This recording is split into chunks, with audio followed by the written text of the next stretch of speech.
Good evening, it's the Romany Rye back again. I gotta make an apology to everybody that watches my channels and say to you that I'm sorry how unshaven I was and scruffy I was. I looked at myself and I thought, gee whiz, what are you fucking doing? Anyway, these things I'm telling you now were very crucial in my life. When my grandfather got took bad, he went into hospital and he created that much havoc that he decided to sign himself out. So he signed himself out, and my Aunt Clarice, that was his daughter, took it on to look after him. And I'll never forget one day we was over there and a chap called Walter Orchard turned up. My grandfather was well known all over. And Walter said, all right to come in, Clarence? Yeah, he said, come in. But my grandfather was fucked, you know, he was, yeah, he'd had it and couldn't breathe. And he said to Walter, he said, I've been a good getter, Walter. That's what I have, much, he said. I've been a good getter. And I think he was giving up. But I wasn't actually working at home then, in the scrapyard. I was learning my apprenticeship. And I was down, by this time, I had moved from Sam Leach's. I went down to E. Thomas and Co. down at Pontsnooth. And there's a lot of ancillary stories that I'll tell you, bring us back to this period of time, but I'm just going through this main storyline right now. Anyway, I had a phone call. You've got to come home. Your granddad is not very well at all. So it's funny things happen because my Uncle Tommy and Aunt Jenny, they had a son called Robert. He was a very sick young boy, very severely handicapped, and he had died. And my grandfather said to me, Granny, that morning, she went in to ruffle the bed up, and he said to her, Mother, mind out, I got Robert here with me. And he passed shortly after. So I come home, and he'd already passed away. But they were big turning points. There was major rows with my Uncle Harry and Tommy. My father had to intervene in the end because he was upsetting the old woman. But there's lots of things there that I done wrong, and I carry it with me for the rest of my life. But if you remember a while back, I mentioned to you the peacocks, because my mother couldn't rock her now, but she made me try to get rid of the peacocks, and I had to do it, so I had to let them out. but she couldn't avoid him. So my grandfather passed, and then Harry and Tommy started arguing again. My father had to intervene, and I was made at that time then to go over and stay with my granny, because everybody else had left home, and I was the eldest grandchild. So I stayed there for a while, and I was riding my motorbike then, and just after that I come back home to work. So I didn't get to finish my apprenticeship, but I did learn a lot, and I got a fair way down the line in the welding and fitting job. So I come back there to work, and like I said, I had my motorbike going around. I got to my poor old mum. She didn't want to go over there to my granny's for Sunday dinner or nothing like that, and I think she was made to do things she didn't want to do. But one of the things she didn't want to do was sit in a wheelchair, and I've seen her crawl on her hands and knees with the one good arm she had to get where she wanted to go. After a while, you would get to know what she wanted, although she couldn't speak, and she couldn't read and write very much, my mum. But the one thing that did take over at that time then was my mum's sisters. They rallied round,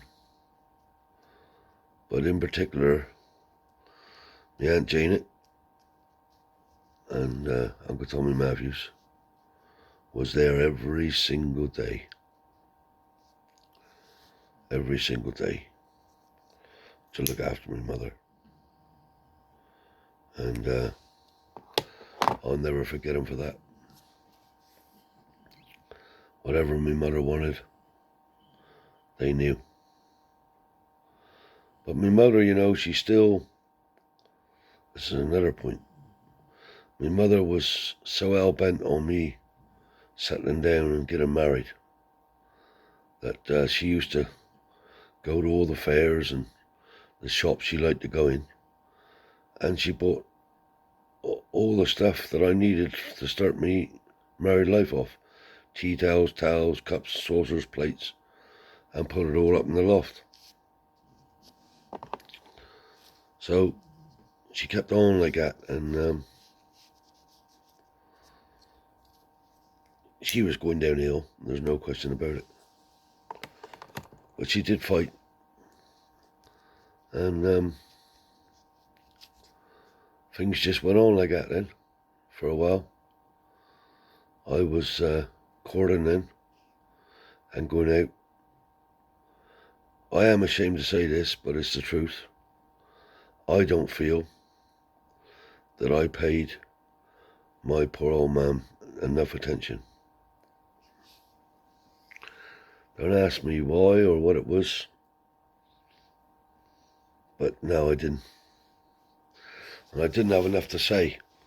I should have had more to say, because it's what's in here that I should have had more to say about. But time went on, and I got myself a car, and I started courting a girl up in the village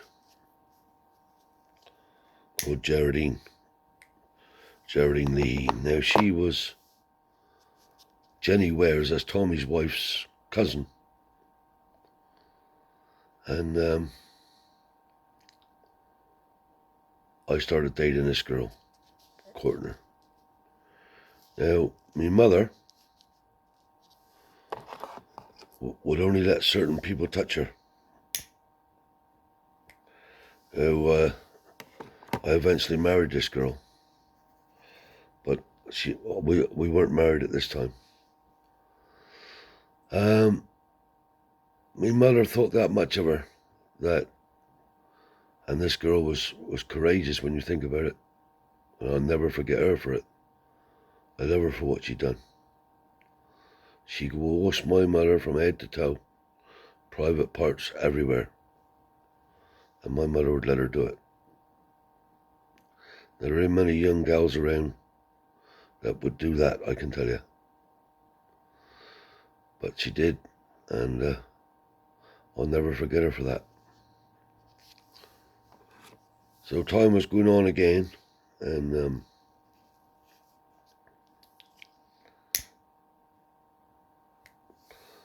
I should have been paying more attention,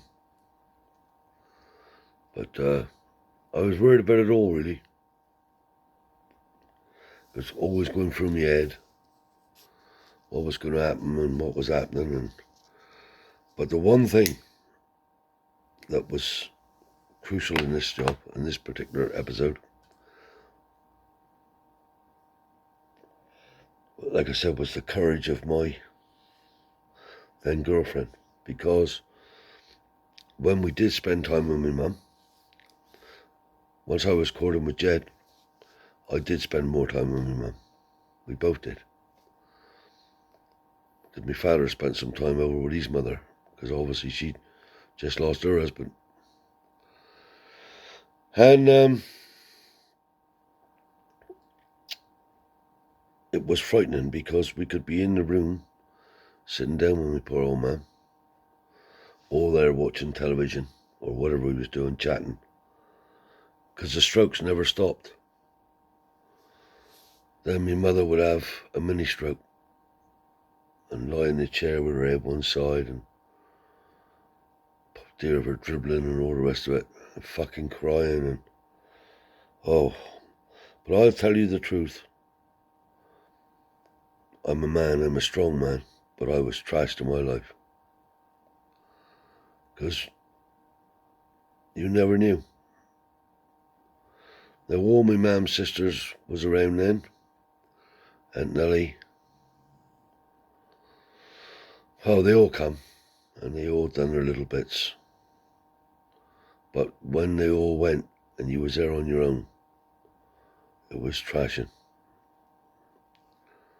But I still feel that I let her down, and that's a guilt trip I take with me. Anyway, at this time now then, my father took on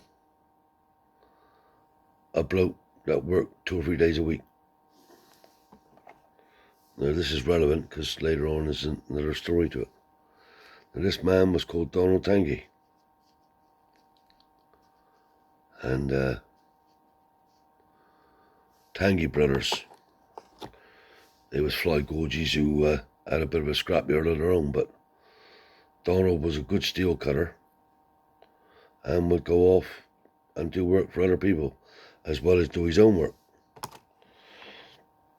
Anyway, my father took this man on, and it was my father's doing, nothing to do with Tommy whatsoever. And I went with Donald then. We was paired up, me and Donald.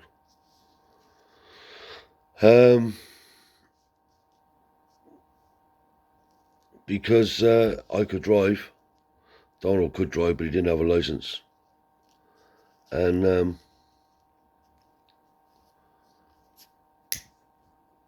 we was on the outside contracts. But I swear I'm telling you the truth now. I was as good a worker as any man was ever worked in that yard.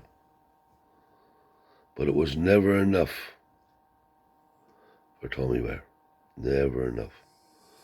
And bearing in mind, I needed to work to take the weight off my father. So I'd do a day's work, come home and then do another half a day's work. But I come home one day with Donald. We both come home. we was doing a big job down, we done 2 big jobs together, me and he, real big uns. We done one down at Gweek Boatyard and one down in the old quarry down Lanner, where we had to have cranes to lift out cut the pieces off and lift them out. Anyway, I come back one day and Harry and Tommy had got at it real big time.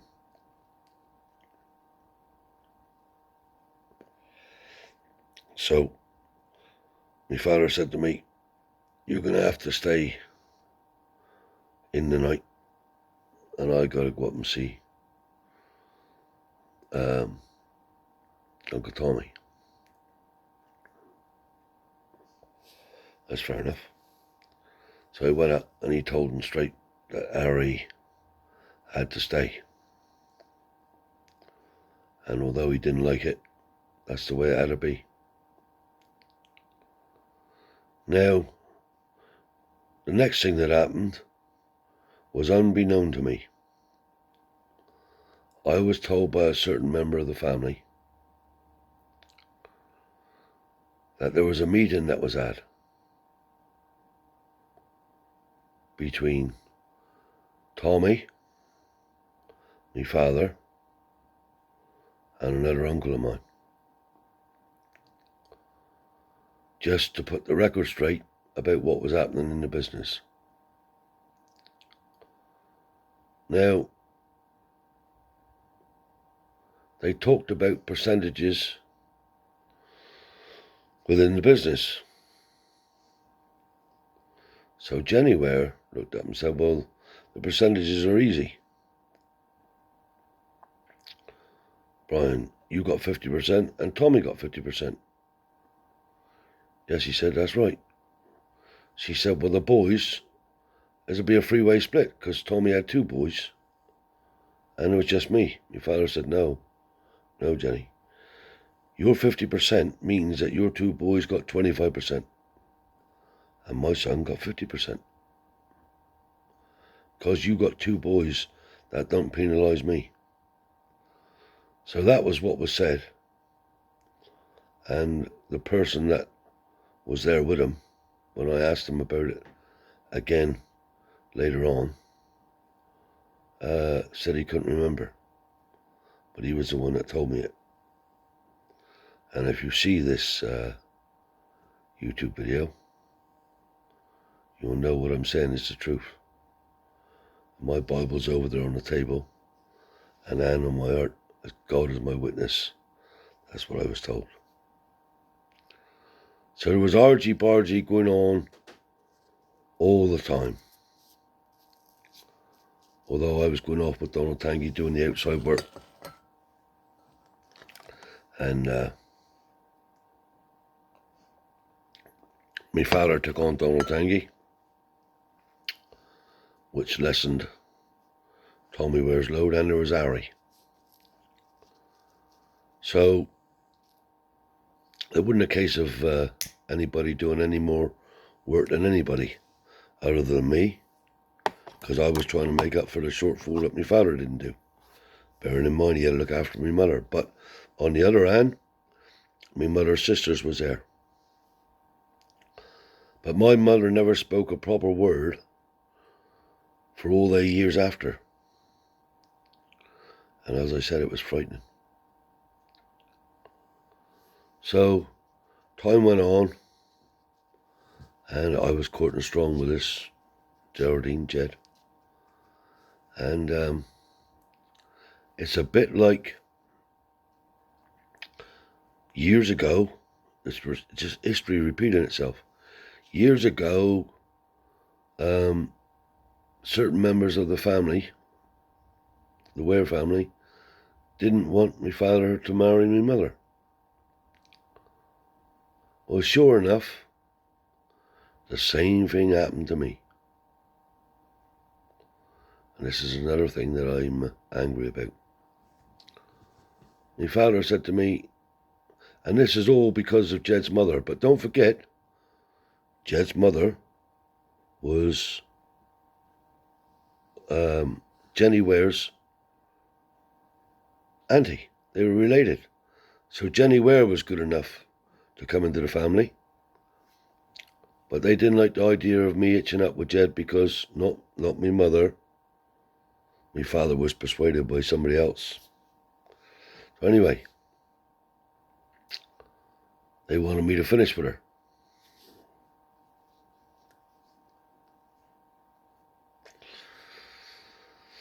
But my mother was making motions to me, no. So I was in a position where my father was in. And thinking back on it, why ever did he say things like that to me? Because he loved her, really. But I know who was behind it.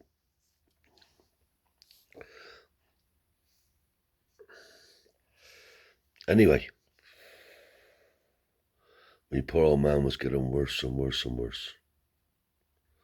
Uncle Joey was over there, Aunt Nellie, my mum's sisters, and it was worse. Having a doctor for her every day. And it was getting time by now where she couldn't do nothing. But as I said to you before, she was one hell of a strong woman. So the doctor said to her, Brian, he said, I'm going to have to administer morphine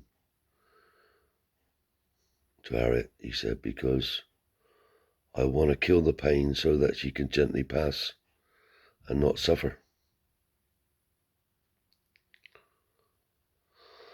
So my father looked at me and I looked at he and he looked at everybody else was there and nobody knew what to say. So anyway, he gave her the injections, morphine, and my poor old mum passed away. And it was heartbreaking. Heartbreaking. So she passed away. She had a huge funeral. The village all turned out for her. Obviously all her family. My father's side of the family. All of them come there. And my father's heart was broken. No question about it. So by this time, I was courting strong with Jed. And I spent a lot of the time over in the bungalow that we had there. What used to be that. Me and Jed. And my father spent a lot of time over with his mother. Now in the meantime now, my father went mad on buying gold and silver.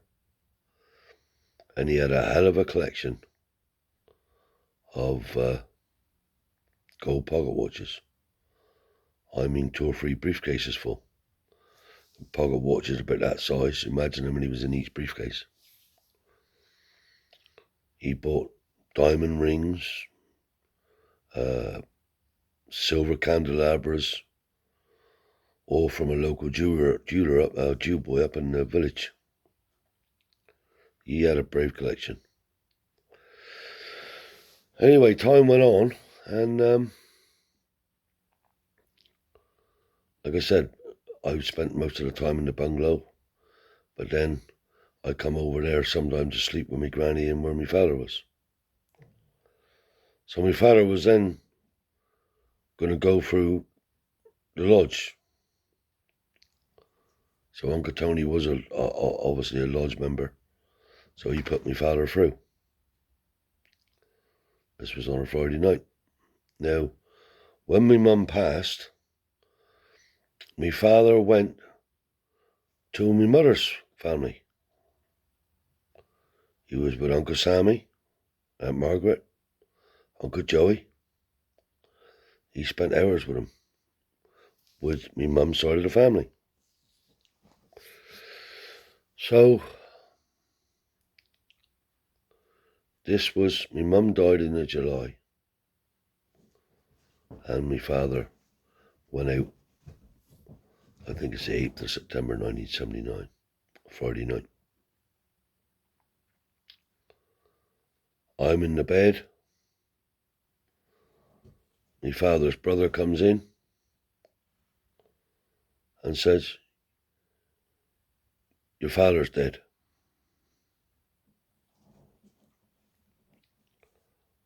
I didn't know what to fucking do. I was already unsure of lots and lots and lots of things, but it shook my world. That was on a Friday night.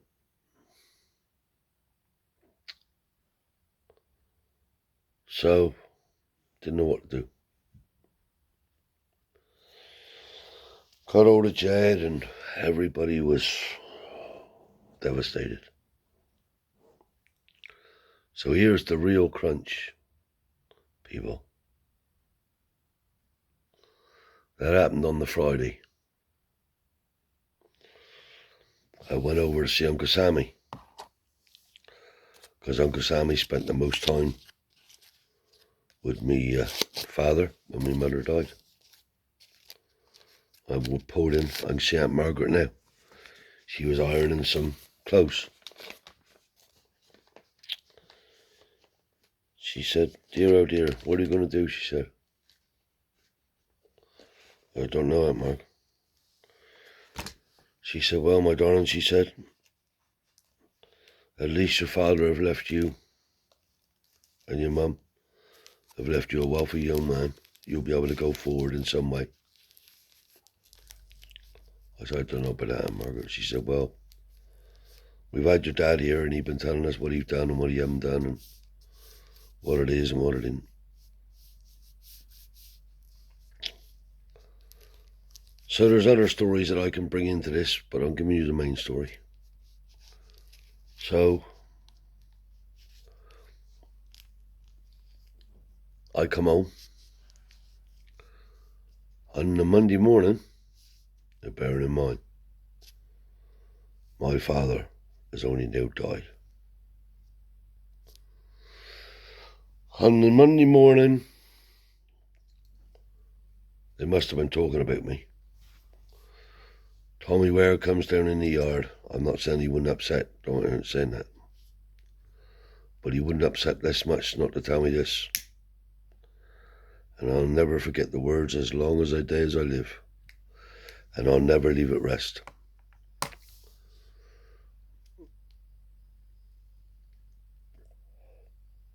"I don't want no partners," he said.